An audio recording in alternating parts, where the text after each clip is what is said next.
And India's #1 team of defense, military and strategic affairs reporters is live with us on the story. They've been non-stop on it. Abhishek Bhalla is our National Bureau Chief. Geeta Mohan, our Foreign Affairs Editor. Ankit Kumar has been piecing together all the maps and data that pinpoints where precisely this happens. So let's go straight to them right now. Abhishek, the first obvious question to ask right now is, what is the current situation there in Yangtze? Things must be still tense because, the more the details that are coming out, it is pretty clear that this was a much more aggressive action than is being initially understood or portrayed. The Chinese military has come out to say that India illegally crossed over. We understand that India did cross over, but there's no question of illegality. What are you hearing?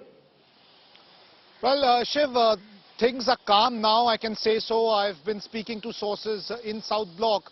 But one thing is there, that the situation remains volatile because, while Yangtze has seen face-offs before, but this time it turned really ugly. And there are certain reasons for it which are different from the past.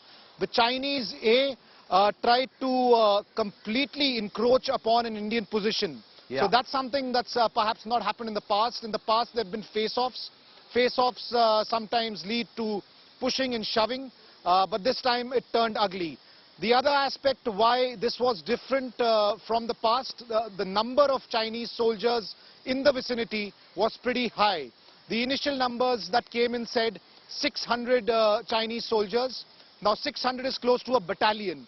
600 might have not come to the point of the face-off, but the battalion was in small parts forward deployed. So the number has come down to 200, 300 of PLA soldiers who were trying to carry out these incursions. Yes. From different places to this particular position held by the Indian side to dislodge them. But that could not happen because there was prior intelligence, and Shiv, the alarm bells had been ringing for the last 1 year. I was in Arunachal in Yes. the Tawang sector last year in October, and I had seen the massive changes in ground tactics, deployment and strategy to face any kind of Chinese aggression.